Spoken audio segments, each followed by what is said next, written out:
नमस्कार, आप देख रहे हैं भारत समाचार और मैं हूं आपके साथ नंदिनी यादव। वक्त हो चला है खबरों का, रुक कर लेते हैं खबर की ओर। मुख्यमंत्री योगी आदित्यनाथ ने स्पष्ट किया है कि प्रदेश में घुसपैठिए किसी भी कीमत पर स्वीकार्य नहीं है। यूपी में सीएम के आदेश के बाद ऑपरेशन टॉर्च तेज कर दिया गया है और यूपी के सभी जिलों में ऑपरेशन टॉर्च चलाया जा रहा है, जिसके तहत घुसपैठियों को चिन्हित कर डिटेंशन केंद्रों में भेजा जा रहा है और हर मंडल में डिटेंशन केंद्र स्थापित किए जा रहे हैं। तो मुख्यमंत्री योगी आदित्यनाथ ने देखिए घुसपैठियों को लेकर सख्त चेतावनी दे दी है और ऐसे में अब टॉर्च अभियान की शुरुआत कर दी गई है। कहा जा रहा है कि ये ऑपरेशन चलाया जा रहा है जिसके तहत घुसपैठिए अब उत्तर प्रदेश में नहीं दिखाई देंगे और इसी को लेकर देखिए ये तमाम तैयारियां भी की जा रही हैं। कहा जा रहा है कि डिटेंशन सेंटर बनाया जा रहा है। तो ये बड़ी खबर देखिए सामने आ रही है। आपको बता दें कि मुख्यमंत्री योगी आदित्यनाथ ने एक बार फिर से साफ कर दिया है कि यूपी में घुसपैठियों को किसी भी कीमत पर बर्दाश्त नहीं किया जाएगा और सीएम के निर्देश के बाद ऑपरेशन टॉर्च को और तेज कर दिया गया है। वहीं बता दें कि अब प्रदेश के सभी जिलों में ये अभियान पूरी गति से चलाया जा रहा है। इसको लेकर कार्य तेज हो चुके हैं और हर जिले में टीमें लगातार ऐसे लोगों की पहचान कर रही है जो संदिग्ध हैं या जिनकी एंट्री नियमों के खिलाफ हुई है। इन घुसपैठियों को चिन्हित कर डिटेंशन सेंटर भेजा जा रहा है। तो ये देखिए कार्रवाई अब शुरू कर दी गई है और हर मंडल में नए डिटेंशन सेंटर भी स्थापित किए जा रहे हैं। आधार कार्ड ले गए। अच्छा, क्यों आधार कार्ड क्यों ले गए, क्यों आए थे पुलिस, कुछ बताएंगे आपको? उतना तो नहीं है पता, सब लोग कहते हैं बांग्लादेशी वो चेक करने के लिए आए थे। तो आप लोग बांग्लादेशी है? नहीं है। तो आप लोग कितने दिन से यहाँ से रह रहे हैं, कितने साल हम से? तो ज्यादा दिन से नहीं है, 3 साल से है। तो आपके आधार कार्ड लेके गए, क्या आपके पास प्रूफ है, क्या है? अब वापस कैसे मिलेगा आधार कार्ड, कुछ बताएंगे? जाने के लिए बोला, जाने के लिए बोला है? लेने के लिए। क्या अरे आधार कार्ड पैन कार्ड मंगा है। क्यों मांगा गया? मंगा है, बोला ये कोई बांग्लादेशी है इसलिए मंगा है। हम लोग का डॉक्यूमेंट्स निकल के दिया है इसलिए। आप लोग क्या बांग्लादेश? नहीं, हम लोग आसाम वाले है। आसाम से आप? हाँ, आसाम गुवाहाटी। तो क्या बोलना हाजो। चाह रही थी पुलिस आपसे? अरे क्या बोले, ये सब बोला है कोई देखा है तो बांग्लादेशी बताना है। देखा ही नहीं, हम जानते ही नहीं कौन बांग्लादेशी क्या है। आगे का क्या होगा? वो खाली आधार चेक करने के लिए कागज वागज सही है कि नहीं है, इसीलिए आए थे। क्या बोला क्या पुलिस वालों के पास? वो कह रहा है जो कागज वागज अगर सही है तो कोई दिक्कत नहीं है, लेकिन जो कागज नहीं है वो सब जल्दी जल्दी बनाया जाए। क्यों आए थे पुलिस वाले, क्या क्या? बस खाली कागज चेक करने के लिए आए थे। नहीं, ऐसा माना जा रहा है कि वो बोल रहे हैं कि बांग्लादेशी आप। नहीं, हम लोग बांग्लादेशी होते तो कहा वो करते थे, कागज वागज सब दिखा रहे हैं, आप लोग तो दिख ही रहे। अच्छा अच्छा, पुलिस आपके जमा हो गए कि? हाँ, जमा हो गई। तो ये वापस कैसे मिलेंगे, कुछ आपस अब चौकी में जाने के लिए कहे हैं शाम को, जी। तो शाम को जाएंगे तो वह जो कागज वागज चेक करना होगा वो करेंगे, फिर उसके बाद शाम को दे देंगे। ये डॉक्यूमेंट चेक करने के लिए आए थे।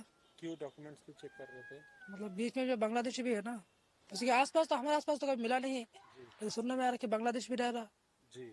वही चेक करने के लिए आए थे, डॉक्यूमेंट चेक करने के लिए आए थे। तो डॉक्यूमेंट्स आपके जमा हो गए क्या अभी आप लोगों के पास? हाँ, हम लोग का सब जमा हो गया, मतलब लेके गए। जी अभी बोला है कि मतलब 1-2 घंटों में आ जाना चौकी, जी। वहाँ मतलब एनआरसी दिखा देना और डॉक्यूमेंट ले आना। देखिए, माननीय मुख्यमंत्री जी के निर्देशानुसार यहाँ पे साउथ जोन लखनऊ में हम लोगों ने एक ड्राइव चलाई है, जिसमें कि जितनी भी एयरपोर्ट के आसपास, जितने भी क्रिटिकल इंफ्रास्ट्रक्चर के आसपास जो भी झुग्गी झोपड़ियाँ हैं, उसमें जो भी रहने वाले प्रवासी जो कार्मिक हैं, लेबरर्स हैं, उनका वेरिफिकेशन करा रहे थे हम। इसमें हम लोगों ने कुछ लोग के आधार कार्ड पाए जो कि आसाम में बारपेटा डिस्ट्रिक्ट और कामरूप डिस्ट्रिक्ट के मिले हमको। हम संबंधित आसाम के थाना स्टेशन से एक बार वेरीफाई करवा रहे हैं कि वो भौतिक रूप से आके वहाँ पर सत्यापन कर देते हैं कि वो वहाँ के रहने वाले हैं या नहीं है, और अगर इसमें कुछ अनियमितताएं पाई जाती है तो उसमें कार्रवाई भी की जाएगी। उत्तर प्रदेश के मुख्यमंत्री योगी आदित्यनाथ लगातार अवैध घुसपैठियों को लेकर के काफी सख्त दिखाई दे रहे हैं। उन्होंने आदेश भी किया है उत्तर प्रदेश पुलिस को कि तमाम जो अवैध बस्तियां हैं वहां पर सर्च ऑपरेशन चलाया जाए और ऐसे जो लोग हैं उनको लगातार जो है तलाशा जाए। आप देख सकते हैं कि राजधानी लखनऊ के दुबग्गा इलाके की ये तस्वीरें हैं, जहां पर आप बड़ी संख्या में देखिए कि जो पुलिस फोर्स है वो यहाँ पर आपको पहुंची दिखाई दे रही है। यहाँ पर जो बस्तियां हैं, झुग्गी झोपड़ियां हैं, वहां पर पुलिस फोर्स जो है वो विशेष अभियान चला रही है। तमाम जो अवैध घुसपैठिए हैं उनकी तलाशी ली जा रही है, सर्च ऑपरेशन चलाया जा रहा है। तमाम जो दस्तावेज हैं वो भी यहाँ पर जो है परखे जा रहे हैं, देखे जा रहे हैं। इनसे पूछताछ भी की जा रही है कि आखिर ये कहाँ के रहने वाले हैं और किस तरह से यहाँ पे रह रहे हैं। कैमरा अमरीश साथ अनूप कुमार, भारत समाचार, लखनऊ।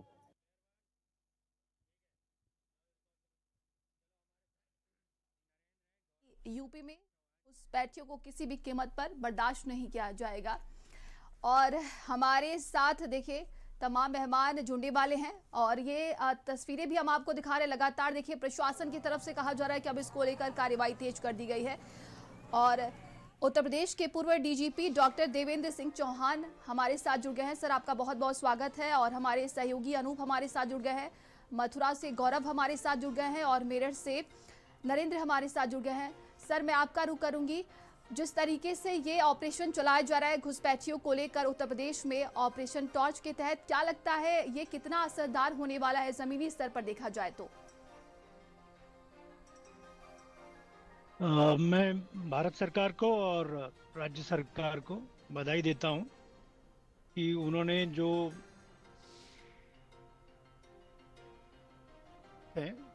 बाहर के देशों से यहाँ इलीगली आए हैं और उत्तर प्रदेश में बसने की कोशिश कर रहे हैं, तो उनको ढूंढकर और उनको उनके देश के लिए वापस किया जाए, तो ये बहुत उचित कार्रवाई है। मेरा ये मानना है कि देश के साधनों पर जो है देश के नागरिकों का अधिकार है। जो बाहर अन्य देशों से लोग आते हैं वो तभी आ सकते हैं जब भारत सरकार उनको अनुमति दे। ये फॉरेनर्स एक्ट में ये क्लियर कट प्रोविजन है कि ऐसे लोगों को आप चिन्हित करके इनको डिपोर्ट कर सकते हैं। तो वही काम जो है उत्तर प्रदेश पुलिस कर रही है और उत्तर प्रदेश की ये पहल बहुत सराहनीय है। इसकी हमें पूरा सपोर्ट करना चाहिए। नागरिकों को भी जो है चौकस रहना चाहिए और अगर ऐसा लगता है कि बाहर से कहीं विदेशी आए हुए हैं तो उनको पुलिस को इन्फॉर्म करना चाहिए और ऐसे लोगों को देश से बाहर करना चाहिए। जी बिल्कुल। और सहयोगी हमारे साथ अनूप जुड़े हुए हैं। अनूप, ग्राउंड जीरो पर ऑपरेशन टॉर्च को लेकर क्या स्थिति देखने को मिल रही है?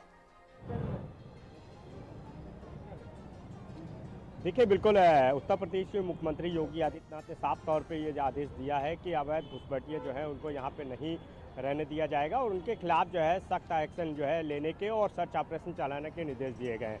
इसी क्रम में पूरे प्रदेश में जो है लगातार जो पुलिस है वो अभियान चला रही है। लखनऊ की बात करें तो लखनऊ में भी जो है लगातार अवैध घुसपैठियों को लेकर के सर्च ऑपरेशन चलाया जा रहा है। पुलिस जो है तमाम उन अवैध झुग्गी झोपड़ियों में जा रही है, बस्तियों में जा रही है जहां पर रोहिंग्या या बांग्लादेशियों के जो है रहने की संभावना है। वहां पर उनके जो तमाम डॉक्यूमेंट्स हैं वो भी चेक किए जा रहे हैं। अब क्योंकि दिन में जो है ये ऑपरेशन लगातार पुलिस चला रही थी, तो ऐसे में तमाम जो ये जो अवैध घुसपैठिए हैं ये वहां से फरार हो जाते थे। लिहाजा अब पुलिस जो है रात में भी ऑपरेशन चला रही है और बाकायदा सर्च ऑपरेशन जो है टॉर्च के जरिए किया जा रहा है, क्योंकि रात में जो है ये सभी जो है झुग्गी झोपड़ियों में पाए जाते हैं। उसके बाद इनको सोते में ही जो उठाया जा रहा है। इनके जो तमाम जो डॉक्यूमेंट्स हैं वो चेक किए जा रहे हैं। जो इनके पास डॉक्यूमेंट्स पाए जा रहे हैं उनको वेरीफाई किया जा रहा है। जहां का ये अपने को निवासी बता रहे हैं वहां से जो है पुलिस जो है संपर्क कर रही है और इनको वहां पर भेजने का जो है कार्य किया जा रहा है, क्योंकि दिन में ये सभी फरार हो जाते थे। कई बार देखा गया कि जब पुलिस जो है मौके पे पहुंची और सर्च ऑपरेशन चलाया गया उससे पहले जो है ये सभी लोग फरार हो जाते थे। तो लिहाजा अब ये रात में जो है टॉर्च सर्च बिल्कुल अनूप, ये बड़ी कार्रवाई की जा रही है। और देवेंद्र सर, मैं आपका रुख करूंगी। मैं आपसे ये जानना चाहती हूँ कि असर देखा जाता है कि अक्सर जिन लोगों पर कार्रवाई की जाती है उन्हीं लोगों पर ये होता है कि जो पकड़े जाते हैं, लेकिन इसके पीछे एक बड़ा नेटवर्क रहता है, एक गिरोह रहता है। उन तक कब तक कार्रवाई की जाएगी, क्योंकि उन्हीं के आधार पर फर्जी दस्तावेज दिए जाते हैं तब उन लोगों की एंट्री होती है। नंदिनी, इसमें काफी मेहनत करनी पड़ती है और ये काफी इलेबरेट काम करना पड़ता है। इस पर हमें अपने बॉर्डर्स को बहुत टाइट रखना पड़ता है।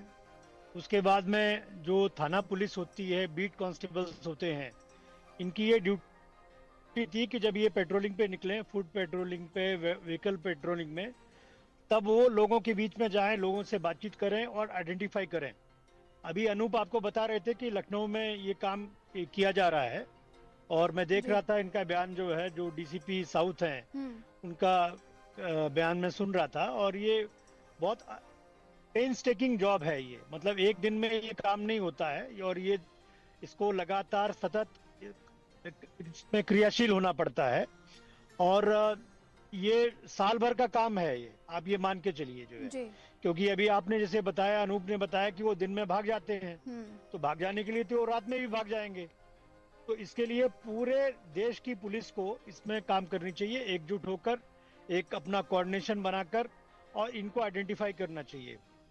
देखिए, कोई भी देश इसको एक्सेप्ट नहीं करता, इसमें कोई पॉलिटिक्स नहीं होनी चाहिए, कोई राजनीति नहीं होनी चाहिए। कोई भी देश इलीगल इमिग्रेंट्स को नहीं एक्सेप्ट करता है, लीगल माइग्रेंट्स को एक्सेप्ट करता है, और लीगल वो होते हैं जिसको भारत सरकार अलाउ करे जो है। तो कोई भी देश नहीं इसको एक्सेप्ट करता है, तो हमें भी नहीं करना चाहिए। हमारी आबादी वैसे ही पहले ज्यादा है, करीब 1.4 बिलियन हमारे लोग हैं, 140 करोड़ से ज्यादा है हम लोग। तो उस देश के साधनों पर बहुत भार है, तो हम और इलीगल पॉपुलेशन नहीं एक्सेप्ट कर सकते। आज मैं बयान पढ़ रहा था, देख रहा था कि यूरोपियन यूनियन के जो सभी मिनिस्टर्स हैं 30 कंट्रीज के, वो मिल रहे हैं और वो अपनी माइग्रेशन पॉलिसी में चेंज चाहते हैं। जी जी। क्योंकि अब वो लोग भी माइग्रेंट को नहीं एक्सेप्ट कर सकते, उनके यहाँ काफी जोर पड़ रहा है, जबकि वो डेवलप्ड कंट्रीज हैं, उनके यहाँ काफी साधन है, सब कुछ है। तो भारत अभी एक डेवलपमेंट की प्रक्रिया के इससे गुजर रहा है, तो हम लोग ऐसे एक्सेप्ट नहीं कर सकते हैं, और हमें ये काम और पहले शुरू कर देना चाहिए था। लेकिन इसके लिए होमवर्क करना पड़ता है, तो वो होमवर्क करने के बाद में ये कार्रवाई की जा रही है। बिल्कुल। और हमारे सहयोगी नरेंद्र मेरठ से जुड़े हुए हैं। बात की जाए नरेंद्र, यहाँ पर देखिए ये भी कहा जा रहा है कि हर मंडल में अब डिटेंशन सेंटर बनाया जाएगा, जैसा कि सर ने भी बताया। इस जो अभियान की शुरुआत की गई है इसमें कम से कम 1 साल लग सकते हैं, लेकिन कार्यवाही तेज कर दी गई है। क्या स्थिति वहां पर देखने को मिल रही है?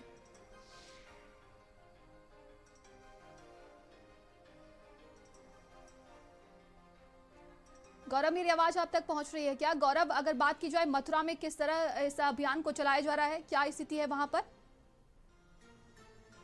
देखिए, मथुरा एसएसपी श्लोक कुमार के निर्देशन में एक बड़ा सर्च ऑपरेशन गोवर्धन थाना क्षेत्र के गांव देवशिरस में चलाया गया है। देवशिरस जो गांव है वो साइबर फ्रॉड के कहा जाता है। यहाँ पर जो साइबर फ्रॉड के अगर बात की जाए तो यहाँ पर कई सीनियर अधिकारी भी साइबर फ्रॉड का शिकार हो चुके हैं। सुबह तड़के जब पुलिस की करीब 25 से 30 गाड़ियां उस गांव में पहुंची हैं, तो गांव वाले वहां से लोग जो भाग खड़े हुए, पुलिस ने तत्परता दिखाते हुए करीब 42 लोगों को वहां से हिरासत में लिया है। उनके जो आधार कार्ड है वो पुलिस ने जब्त किए। वहां पूरी जांच पड़ताल चल रही है कि किस तरीके से, यहाँ कोई ऐसा तो नहीं है जो साइबर फ्रॉड का जो गांव है वहां कोई घुसपैठ का शरण लेके रह रहा हो। इस पूरे मामले की पुलिस जांच पड़ताल में जुटी है। फिलहाल 42 लोगों को इस पूरे मामले में हिरासत में लिया है। साइबर फ्रॉड के लिए हब माना जाता है गांव देवशरस, हातिया हो या दौलतपुर हो। पूर्व में कई अधिकारी इस साइबर फ्रॉड का शिकार हुए हैं। साइबर जो फ्रॉड है वो व्हाट्सएप पर एक लिंक भेजते हैं। यहाँ जिस तरीके से अभी शादी विवाह का सीजन चल रहा है, तो एक लिंक भेजेंगे, शादी का कार्ड भेजेंगे, उस कार्ड को ओपन करते ही और जो लोग हैं उनके साथ फ्रॉड हो जाता है। इस तरीके की शिकायतें लगातार उस गाँव से आती रहती है। देवशरस जो गांव है वहां पूर्व में हथियारों का जखीरा भी मिला है, चोरी की बाइक भी वहां से बरामद हुई है। तो पुलिस की लगातार उस कार्रवाई जो साइबर फ्रॉड के लिए हब माने जाने जो गांव देहात क्षेत्र में 5 गांव आते हैं, पूरे देश को जो प्रभावित कर रहे हैं साइबर फ्रॉड तरीके से, इसलिए पुलिस का एक बड़ा सर्च ऑपरेशन चलाया, उसमें 42 लोगों को हिरासत में लिया है। वहां जो साइबर की टीम है वो भी उनसे जांच पड़ताल में जुटी हुई है। जी बिल्कुल। और हमारे सहयोगी अनूप जुड़े हुए हैं। अनूप, देखिए लगातार देखा जा रहा है कि इसको लेकर अब तो कार्रवाई हो ही रही है। बात की जाए तो पुलिस को किन किन चुनौतियों का सामना करना पड़ रहा है? जैसा कि आपने बताया कि लोग जैसे इनको मौका मिलता है वो भाग जाते हैं, क्या चुनौतियां दिख रही हैं?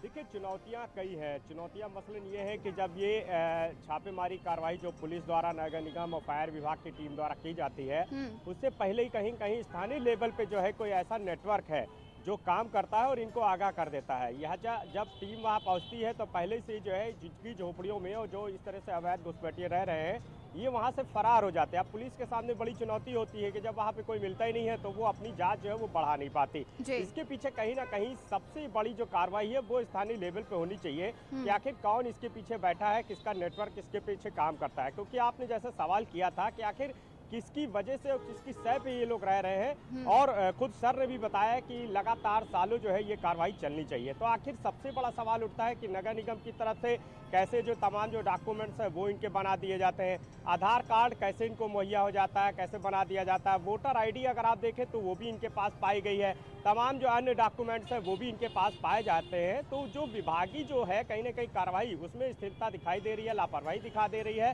स्थानीय लेवल से लेकर के नीचे लेवल के जो कर्मचारी हैं और ऊपर लेवल के जो अधिकारी हैं उनकी जो है सहभागिता दिखाई दे रही है। अब आखिर किस वजह से इनके सारे डॉक्यूमेंट तैयार हो जाते हैं जब इनको अवैध घुसपैठिया और इनको अवैध तरीके से माना जा रहा है, तो उसके बाद ये सारे जो डॉक्यूमेंट तैयार होते हैं, इसके पीछे जो लोग जिम्मेदार हैं उनके ऊपर भी एक्शन होने की पूरी तरह से जो है कार्रवाई उनके ऊपर बनती है, इसके ऊपर एक्शन भी होना चाहिए। दूसरी तरफ जब खुद उत्तर प्रदेश के मुख्यमंत्री योगी आदित्यनाथ जो इसके ऊपर सख्त दिखाई दे रहे हैं, उसके बाद ये जो एक्शन अब दिखाई दे रहा है कि सभी विभाग जो है एक्टिव हुए, चाहे नगर निगम की बात करें, फायर विभाग की बात करें या पुलिस की बात करें। अब पुलिस के सामने तमाम चुनौतियां हैं भाई। जी अनूप, बिल्कुल और देखने वाली बात होगी। देवेंद्र सर, हम आपसे ये भी जानना चाहेंगे कि क्या वाकई में डिटेंशन सेंटर से उन लोगों को भेज देने से क्या पूरी तरीके से ये समस्या खत्म हो जाएगी या किसी और संसाधन की जरूरत है? जैसा आपने बताया कि ये लॉन्ग टर्म तक चल सकता है, पूरा 1 साल का प्रोसेस भी लग सकता है, लेकिन घुसपैठिए किस तरीके से पूरी तरीके से खत्म हो जाएंगे, इसको लेकर अभी किन किन चीजों की जरूरत पड़ेगी? देखिए नंदिनी, ये जो डिटेंशन सेंटर है ये तो स्टॉप गैप अरेंजमेंट है, मतलब ये टेम्परेरी अरेंजमेंट है। यहाँ इनको रखा जाएगा और उसके बाद में इसका जो एंड रिजल्ट तभी आ सकता है जब आप इनको डिपोर्ट करने में कामयाब हो जाएं। मान लीजिए वो एक देश से आए हैं, जब तक हम उनको उस देश में पुश बैक नहीं कर सकते हैं तब तक इसको सक्सेस नहीं माना जाएगा।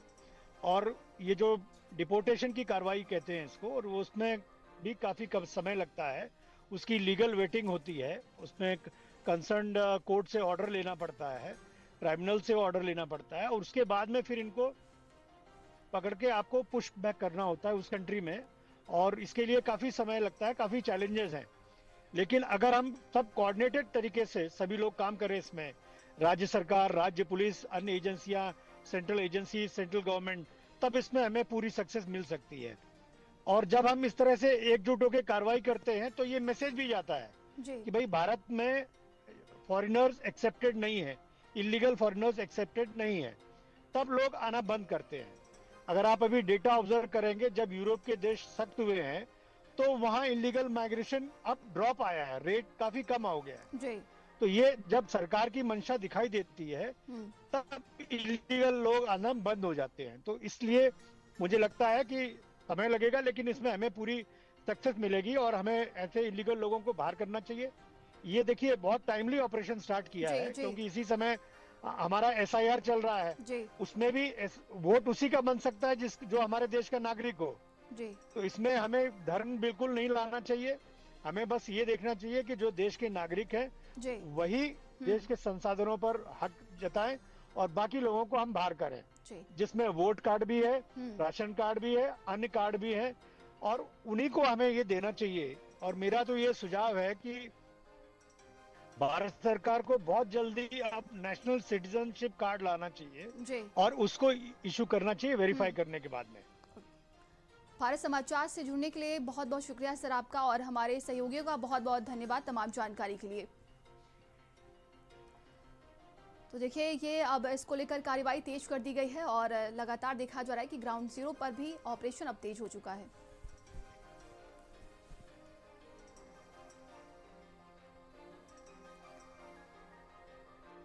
चलिए आगे बढ़ते